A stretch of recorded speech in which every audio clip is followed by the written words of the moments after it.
Nous sommes avec Michel Robert, l'artisan de la réussite. L'artisan de la réussite. Pas mal ça, non? Oui, oui. Alors c'est quoi la question? Je voudrais vous demander votre relation au cheval depuis le début, depuis le premier moment où vous avez posé les fesses sur un cheval, ou même avant, le premier regard que vous avez eu. Premier regard, je m'en souviens encore parce que j'ai une photo de moi avec mon père et un cheval qui était au pré. Et je pense que j'ai surtout cherché du réconfort avec les chevaux.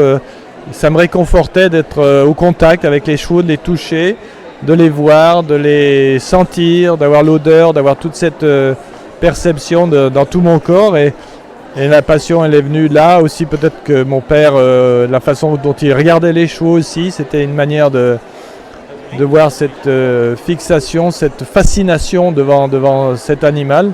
Donc c'est ce que j'ai toujours eu et ce que j'ai toujours encore aujourd'hui. C'est, oui, j'allais dire du réconfort. Et tu te souviens donc vous vous souvenez du premier cheval que vous avez vraiment monté, avec lequel vous avez créé cette communication cavalier-cheval? Oui, je crois que c'était le premier cheval que j'ai eu. Il s'appelait Oural. Et c'est un cheval qui avait, c'était une sorte d'Afflinger, un cheval comme ça, qui était alezan avec des crins blancs, qui était magnifique.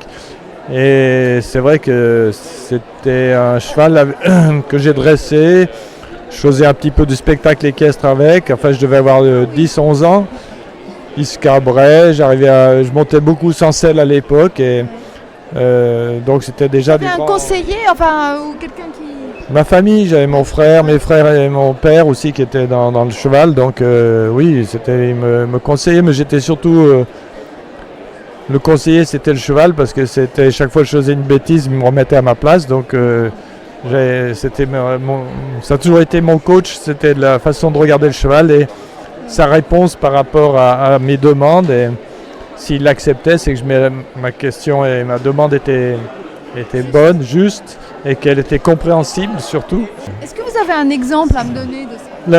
La communication, elle se fait dès qu'on approche le cheval. Le cheval, il a directement senti à qui il a affaire et il n'y a pas besoin de le toucher, même déjà avant de le toucher, il sent très bien à qui il a affaire. Il y a des résonances, des ondes qui passent entre le cheval et la personne à pied ou à cheval.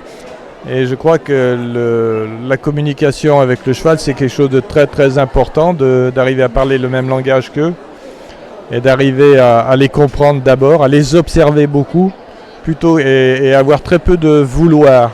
Très peu de vouloir demander quelque chose, il faut essayer de susciter le mouvement et non pas à vouloir absolument pas mettre d'ego en jeu, quoi, je veux dire. Voilà. Est-ce qu'il y a un moment magique dont vous vous souvenez dans cette relation, justement, tout d'un coup, vous voyez, ça marche? Bon, j'ai eu des tas d'épreuves de compétition où vraiment j'avais plus besoin de faire de gestes puisque le cheval... simplement en transmission de pensée, savait qu'on allait tourner à droite ou à gauche ou ralentir ou accélérer. Donc c'était ce sentiment d'avoir une transmission de pensée avec le cheval et cette communication qui s'installe grâce à la confiance qu'on a pu avoir lors des... Alors maintenant, j'aimerais qu'on parle de votre livre. À quel moment vous vous êtes dit, tiens, il faut que j'écrive, il faut que je raconte? Comment préparez-vous à réussir? Non, j'ai écrit déjà pas mal de livres, 5-6 livres, qui ont eu beaucoup de succès chaque fois. Secret et méthode d'un grand champion qui a été traduit en plusieurs langues, en dizaines de langues, en russe, en chinois, en japonais, etc. Qui a été vendu aussi en Europe, beaucoup en Allemagne, qui était un livre de référence aussi à la fédération allemande. Et puis maintenant j'ai eu envie depuis il y a 3-4 ans d'écrire ce nouveau livre parce que je voulais donner un petit peu mes recettes de savoir ce qu'il ne fallait pas penser ou pas faire avec les chevaux et avec soi-même pour arriver à réussir, donc éliminer tout ce qui nous empêche d'être heureux. On va parler du livre maintenant, Michel. Préparez-vous à réussir. Oui, préparez-vous à réussir. Oui, c'est difficile de trouver un titre pour un livre qui explique un peu ce qu'on recherche.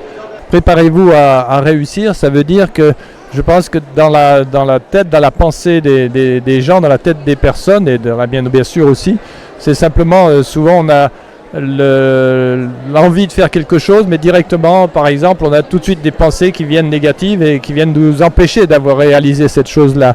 Donc c'est plein de conseils à ce niveau-là, justement pour gérer ces pensées, bien sûr dans la vie de tous les jours, mais aussi en compétition. J'ai beaucoup d'élèves et je m'aperçois que quand je fais travailler sur les chevaux, la chose la plus importante à laquelle on arrive très rapidement, c'est qu'est-ce que le cavalier est dans la tête. Est-ce que c'est de la réussite?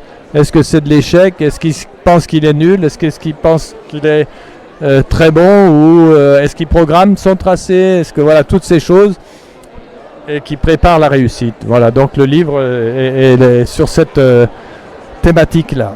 L'élément le plus important, c'est de croire en soi, de croire en sa bonne étoile. Chacun croit en ce qu'il veut, à Dieu, à Allah, à ce qu'il veut. Mais l'important, c'est de croire en soi et de croire qu'on peut réussir et qu'on peut y arriver. Si au départ, on n'y croit pas ou qu'on pense qu'on est nul, on n'a aucune chance. Donc, il faut déjà... Et puis après, bien sûr, répéter grâce au courage et aux expériences. Répéter les expériences, les compétitions ou les expériences dans la vie de tous les jours pour voir si ça marche pas. Mais l'important, c'est quand même beaucoup de courage et la confiance en soi. Merci beaucoup, Michel. Voilà.